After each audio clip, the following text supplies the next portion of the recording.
Welcome to Virtual Viking. This tutorial will briefly show you how to navigate and interact with objects within virtual reality.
A fire has started in the building.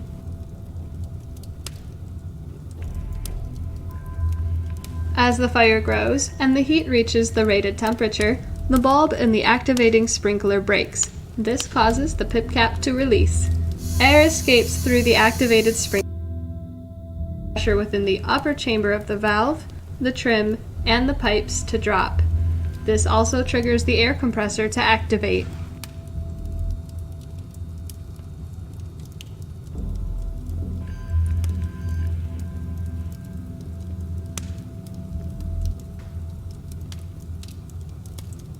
Following the loss of air pressure, the low air supervisory alarm is activated.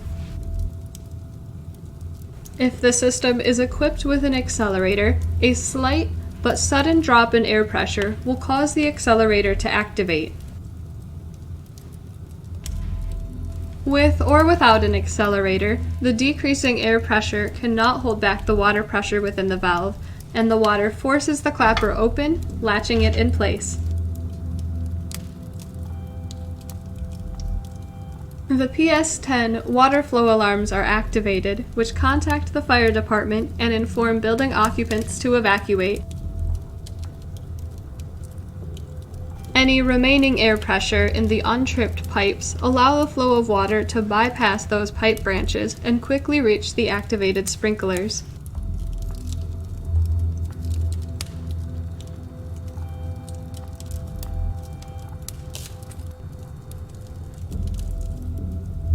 The sprinklers continue to control the fire until the fire department arrives.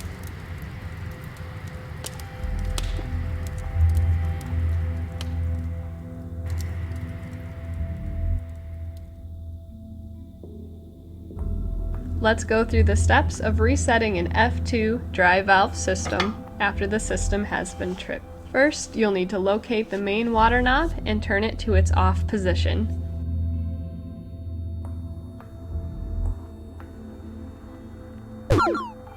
This shuts off the main water supply to the system. Now look for the handle closest to the air compressor and turn it off. By turning this off, you are shutting off air supply to the system. Next, find and open the main water drain.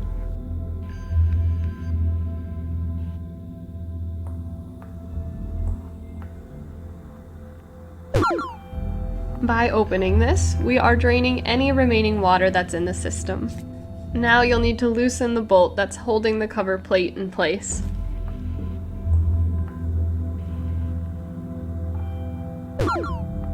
Continue loosening each of the bolts to begin removing the cover plate.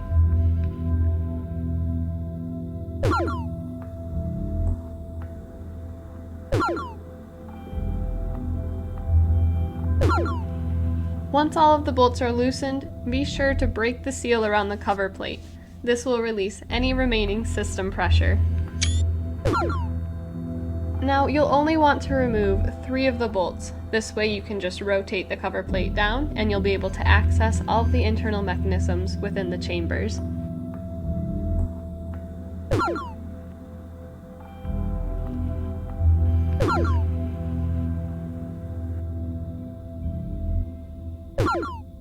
Finally, let's rotate the cover plate. Excellent. Now, let's release the clapper arm. Push on the latch that is currently holding the clapper arm in place.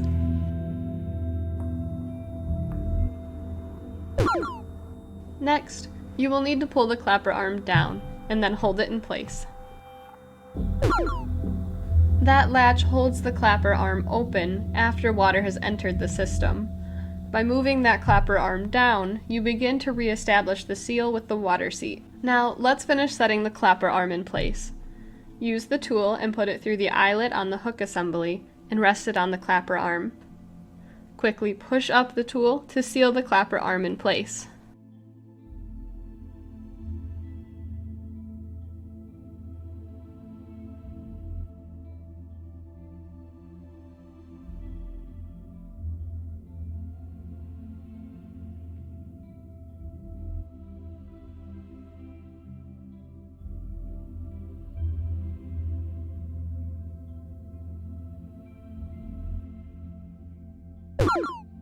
This is the final step that sets the clapper arm in place. The seal is now secure against the water seat.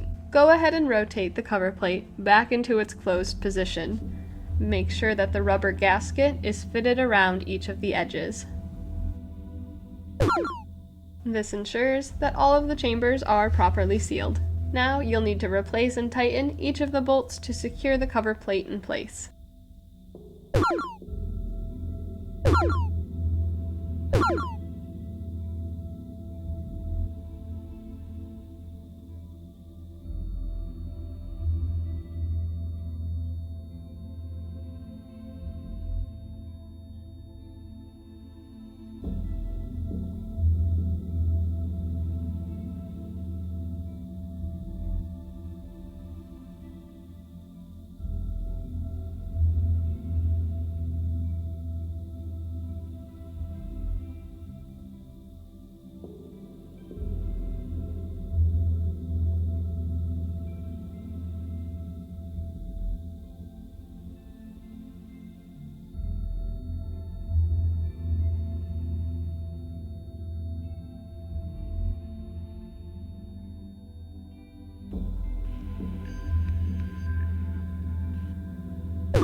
Next, you'll need to go back to the air supply handle and open that back up.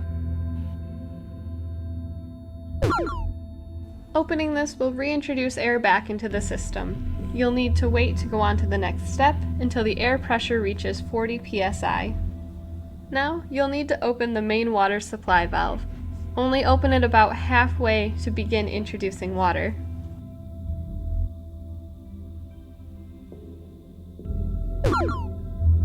Be careful when opening the water supply. Reintroducing water too quickly to the system may cause it to trip again. from which you would need to start from the beginning. Next, let's close off the main water drain. By closing off the main water drain, the system is able to build the water pressure in the lower chamber of the valve. Finally, you will need to go back to the main water supply and fully open it to finish establishing water pressure.